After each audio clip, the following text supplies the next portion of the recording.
Stuffed vegetable paratha ಇವತ್ತಿನ recipe. ಇದು ಸ್ವಲ್ಪ ವಿಭಿನ್ನ ಟೈಪಲ್ಲಿ ನಾನು ಮಾಡಿದ್ದೇನೆ, ಬೇರೆ ಟೈಪಲ್ಲಿ. ಇದು ಸಣ್ಣವರಿಂದ ಹಿಡಿದು ದೊಡ್ಡವರವರೆಗೂ ಇಷ್ಟಪಟ್ಟು ತಿನ್ನಬಹುದಾದಂತಹ ಪರಾಟ ರೆಸಿಪಿ.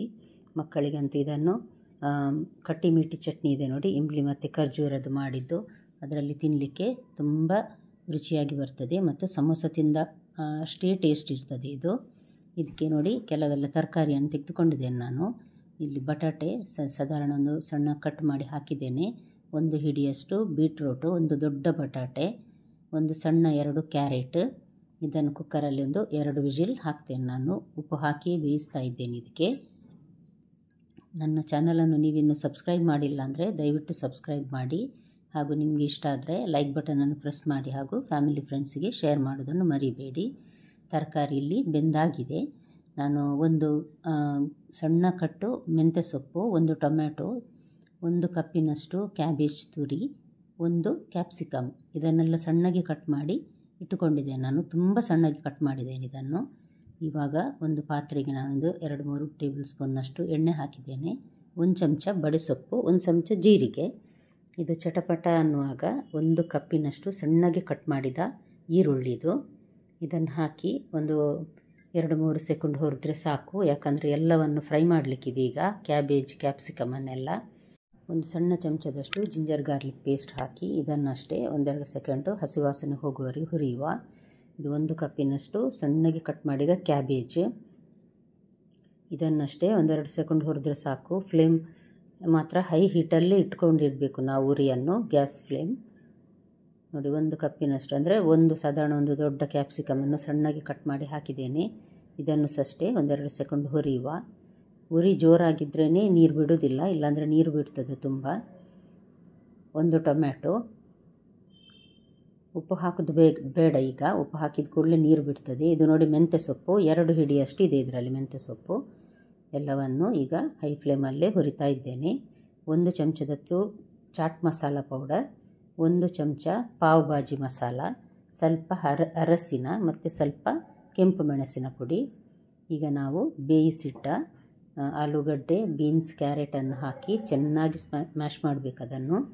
ಬಟಾಟೆ ಎಲ್ಲ ಮುದ್ದೆ ಥರ ಆಗಬೇಕು, ಅದಕ್ಕೋಸ್ಕರ ನೋಡಿ ಈ ರೀತಿ, ಅಥವಾ ಸೌಟನ್ನು ಒತ್ತಿ ಈ ಪುಡಿ ಮಾಡ್ಬೋದು ನೋಡಿ, ಇಷ್ಟಾದರೆ ಸಾಕು. ಈಗ ನಾನು ಗ್ಯಾಸ್ ಆಫ್ ಮಾಡಿದ್ದೇನೆ ಮತ್ತು ರುಚಿಗೆ ತಕ್ಕಷ್ಟು ನೋಡಿ ಉಪ್ಪು ಹಾಕಿದ್ದೇನೆ, ಯಾಕಂದರೆ ಕ್ಯಾಬೇಜಿಗೆಲ್ಲ ನಾವು ಉಪ್ಪು ಹಾಕಿರಲಿಲ್ಲ. 1 ಹಿಡಿಯಷ್ಟು ಕೊತ್ತಂಬರಿ ಸೊಪ್ಪು. ಈಗ ಚಪಾತಿಗೆ ಅಂಟು ಮಾಡುವ ರೀತಿ ಅಂಟು ಮಾಡಲಿಕ್ಕಿದೆ. ಉಪ್ಪು ಮತ್ತು 1 ಸಣ್ಣ ಚಮಚ ಉಪ್ಪು, ಒಂದು ಅರ್ಧ ಟೀ ಸ್ಪೂನ್ನಷ್ಟು, 1 ಲೋಟದಷ್ಟು ನೀರು ಹಾಕಿದ್ದೇನೆ. ಇದಕ್ಕೆ ಸಾಧಾರಣ 3-3.5 ಕಪ್ಪಿನಷ್ಟು, ಅಂದರೆ ನಾನು ಕೈಯಲ್ಲಿ 1 ಕಪ್ಪಿನಷ್ಟು ತೆಗೆದುಕೊಂಡಿದ್ದೇನೆ, ಹಾಕಿ ಚಪಾತಿ ಅಂಟು ಮಾಡುವ ರೀತಿಯಲ್ಲಿ ನಾವು ಇದನ್ನು ಅಂಟು ಮಾಡಬೇಕು. ನೋಡಿ ಈ ರೀತಿ ಸಹ ಮಾಡ್ಬೋದು, ನಾನು ಸ್ಕಿಪ್ ಮಾಡದೆ ತೋರಿಸ್ತಾ ಇದ್ದೇನೆ ನೋಡಿ. ನಿಮಗೆ ಬೇಗ ಆಗ್ತದೆ ಈ ರೀತಿ ಸಹ ಅಂಟು ಮಾಡಿದರೆ, ಎಷ್ಟು ಚೆನ್ನಾಗಿ ಸಾಫ್ಟಾಗಿ ಬರ್ತದೆ. ಈ ರೀತಿ ರೋಟಿ ಮಾಡಿದರೆ ಸಹ, ಚಪಾತಿ ಪರೋಟ ಯಾವುದು ಸಹ ಮಾಡ್ಬೋದು ಈ ರೀತಿ, ಯಾವುದೇ ಎಣ್ಣೆ ಹಾಕುವ ಅಗತ್ಯ ಇಲ್ಲ. 1 ಲೋಟ ನೀರಿಗೆ ಸಾಧಾರಣ 3.5 ಕಪ್ಪಿನಷ್ಟು ಗೋಧಿ ಹಿಟ್ಟು ತೆಗೆದುಕೊಳ್ಬಹುದು. ನೋಡಿ ಈ ರೀತಿ ಮಾಡಿದರೆ ಆಯಿತು ನೋಡಿ. ಸ್ಕಿಪ್ ಮಾಡದೆ ನಾನೀಗ ತೋರಿಸಿದ್ದೀನಿ, ಎಷ್ಟು ಬೇಗ ಅಂಟಾಯಿತು ನೋಡಿ. ಮೇಲ್ಗಡೆ ಸ್ವಲ್ಪ ಎಣ್ಣೆ ಹಾಕಿ ಒಂದು 10 ನಿಮಿಷ ಇಟ್ಟು ಬಿಡುವ ಇದನ್ನು. ನೋಡಿ ಈಗ 10 ನಿಮಿಷ ಆಗಿದೆ. ತುಂಬ ಗಟ್ಟಿ ಸಹ ಆಗಬಾರ್ದು, ತುಂಬ ಸಾಫ್ಟ್ ಸಹ ಇರಬಾರ್ದು, ಆ ರೀತಿ ನಾವು ಅಂಟು ಮಾಡಬೇಕು. ಈಗ ಒಂದೊಂದೇ ಉಂಡೆಯನ್ನು ನಾನು ಮಾಡಿ ರೆಡಿ ಮಾಡಿ ಇಟ್ಟಿರ್ತೇನೆ. ತಕ್ಷಣ ಗ್ಯಾಸಲ್ಲಿ ಕಾವಲಿ ಇಟ್ಟು ಒಂದೊಂದೇ ಲಟ್ಟಿಸಿ ಹಾಕಿ ಮಾಡಲಿಕ್ಕೆ ಸುಲಭ ಆಗ್ತದೆ ಆಗ. ನೋಡಿ ಈ ರೀತಿ ಚಪಾತಿ ಲಟ್ಟಿಸುವಷ್ಟೇ ದೊಡ್ಡದಾಗಿ ಲಟ್ಟಿಸಬೇಕಿದನ್ನು, ಸಣ್ಣದಾಗಿ ಲಟ್ಟಿಸಲಿಕ್ಕಿಲ್ಲ. ಪರೋಟಕ್ಕೆ ನಾವು ಸಣ್ಣದಾಗಿ ಲಟ್ಟಿಸಿ ಮತ್ತು ಅದನ್ನು ಮುಚ್ತೇವೆ ನೋಡಿ, ಆ ರೀತಿ ಮಾಡಲಿಕ್ಕಿಲ್ಲ. ಈ ರೀತಿ ರೋಟಿ ಮಾಡಿದಷ್ಟೇ ದೊಡ್ಡದಾಗಿ ಮಾಡಿ ಈ ವೆಜಿಟೇಬಲ್ ಮಿಕ್ಸರನ್ನು ಹಾಕುವ. ಪಾವ್ ಭಾಜಿ ಮಸಾಲೆ ಹಾಕಿರೋದ್ರಿಂದ ಎಕ್ಸ್ಟ್ರಾ ಟೇಸ್ಟ್ ಸಿಗ್ತದೆ ಅದರಲ್ಲಿ ನಮಗೆ. ಮತ್ತು ತರಕಾರಿ ಪೂರ ತಿನ್ನದ ಮಕ್ಕಳು ಸಹ ತಿನ್ನಲಿಕ್ಕೆ ಇಷ್ಟಪಡ್ತಾರೆ. ಸಮೋಸ ತಿಂದಷ್ಟೇ ರುಚಿಯಾಗಿರ್ತದೆ. ಹಸಿರು ಚಟ್ನಿ ಅಥವಾ ಖರ್ಜೂರ ಮತ್ತು ಹುಳಿಯ ಕಟಿ ಮೀಠಿ ಚಟ್ನಿ ಇರ್ತದೆ ನೋಡಿ, ಅದು, ಅಥವಾ ಕೆಚಪಲ್ಲಿ ಸಹ ತಿನ್ಬೋದು. ಇದನ್ನು ಖಾಲಿ ಏನು ಇಲ್ಲದೆ ಖಾಲಿ ಸಹ ತಿನ್ಬೋದು, ಯಾಕಂದರೆ ಮಸಾಲೆ ಅಷ್ಟು ಚೆನ್ನಾಗಿ ನಾವು ಹಾಕಿದ್ದೇವೆ, ಅದಕ್ಕೋಸ್ಕರ. ನೋಡಿ ಇಷ್ಟೇ ಲಟ್ಟಿಸಿದರೆ ಸಾಕು, ತುಂಬ ಲಟ್ಟಿಸುವ ಅಗತ್ಯ ಇಲ್ಲ ಇದು, ಯಾಕಂದರೆ ಹೂರಣ ಎಲ್ಲ ಹೊರಗೆ ಬರ್ತದೆ, ತುಂಬ ಹಾಕಿದ್ದೇವೆ ನೋಡಿ. ಇದು ಸ್ವಲ್ಪ ದಪ್ಪವೇ ಮಾಡಿ ತಿನ್ನೋದು. ನಾನು ಇದಕ್ಕೆ ತುಪ್ಪ ಹಾಕ್ತಾ ಇದ್ದೇನೆ, ಗೀ. ಎಣ್ಣೆ ಹಾಕ್ತಾ ಇಲ್ಲ, ತುಪ್ಪ ಹಾಕಿದರೆ ರುಚಿ ಜಾಸ್ತಿ. ಮಧ್ಯಮ ಉರಿಯಲ್ಲಿಟ್ಟು ಬೇಯಿಸ್ತಾ ಇದ್ದೇನೆ ನೋಡಿ. ಒಂದು ಕಡೆ ಬೆಂದ ಕಡೆ ತುಪ್ಪ ಹಾಕಿ ಇದನ್ನು ತುಪ್ಪವನ್ನು ಸರಿಯಾಗಿ ಹಾಕುವ. ಸ್ವಲ್ಪ ಜಾಸ್ತಿ ತುಪ್ಪ ಹಾಕಿದ್ರೇ ರುಚಿಯಾಗಿ ಬರುವುದು ಇದು.